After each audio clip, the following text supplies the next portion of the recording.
Hi, and welcome to ThreatTraq Essentials. I'm here this week with George Graziano. How are you doing, George? Good, Don. Thank you. How are you? Great.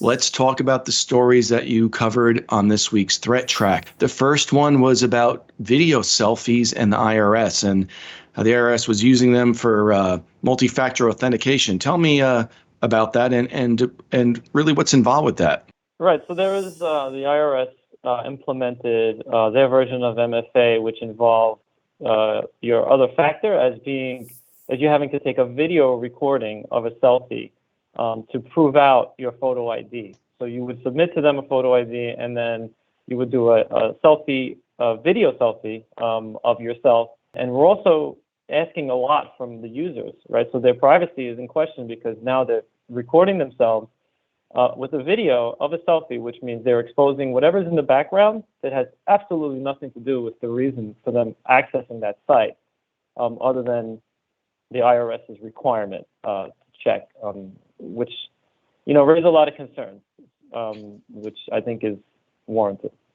So some changes were made. I know you guys discussed what some of those issues were. So have some changes been made by the IRS since then? So they're working on going to a different form of multi-factor. Let's talk about the next story, which was about macros. Now, we always tell people, seems every week in a story, beware of suspicious attachments. And if you open it and it contains macros, do not enable macros. But some things may be changing about that now. Tell me about it.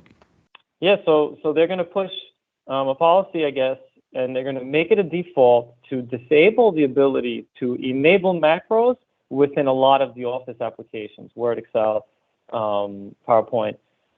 Previously, when you received an email, you opened up the file, you opened up the attachment, and a little button and a yellow line appeared on the top that said, click here to enable macros. And as soon as you click that button, a VBA script would launch in the background and possibly compromise your machine. That button is being replaced with a message saying that you are not going to be able to simply enable it by clicking. You will have to click on it. They'll give you instructions on how to get to the file. You have to go to the properties of the file, follow a few more steps before unlocking the file and having the ability to view the contents of the macro. So people have to do a few more things now to enable that macro rather than before just clicking right away on the screen. So it'll be a little bit of a time buffer and a little more work.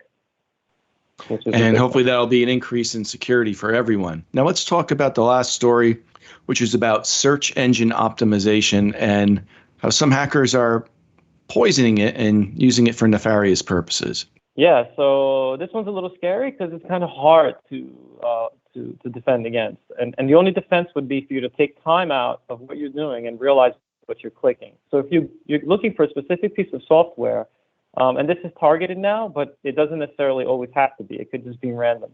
If you're looking for some kind of software to do remote access and you Google that or you put it into a search engine, the bad actors have created malicious websites that include keywords, right? This is where the SEO portion comes in. They're optimizing that site to appear in the top 10 or the first page of your Google search, which is the only thing people pay attention to. And when that result looks just like the place you want to go to, but in fact, when you click it, it's taking you to a forum post.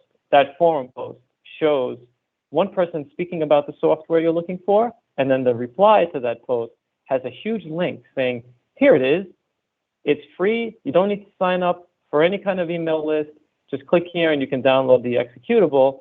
And most people say, oh, perfect, this just solved my problem. I don't have to sign up for anything. I don't have to pay for anything. I'll just click here and I'll get my software and I'll be on my way. And this is going to pose a problem. And another difficult thing to get past is they've thought this through to the point where if a security researcher or a member of the IT team is trying to analyze their links that their users are going to, and they just copy the link out of the Google search and paste it into another browser, that will take them directly to the good website, because the bad actors have come up with a way to detect if you made it to the site from Google or another search provider, or if you just directly pasted it into a URL bar. And they're doing this to thwart any kind of alarming that a company would put in place to prevent this. So they've thought of quite a few things. And unfortunately, if you get to the forum post and you download the software, you know how the rest goes, right? You're getting the malware, you're going to download the payload, and then off they go. It could be ransomware, it could be lateral movement within the network, data exfiltration, it could be all of the above. In this case, it was bootloader malware, but it could be used for all kinds. The lesson here is to really be careful about what software you download and install. Yeah, take the time out. When you click down links, don't go to you don't go to a forum post. If it's a popular enough software out there, even create yourself another email address, right? Just for junk mail. And if you have to fill out something like this, just put that email address in there. So you have a specific email address just for advertising that you can even go to if you really want to kind of see what's been happening, and download the legit software. But you need to take the time out to see what you're doing rather than the quick way out. Well, thanks for that great advice, George. And thank you all for watching. To keep up with great advice like this every week, like and subscribe below.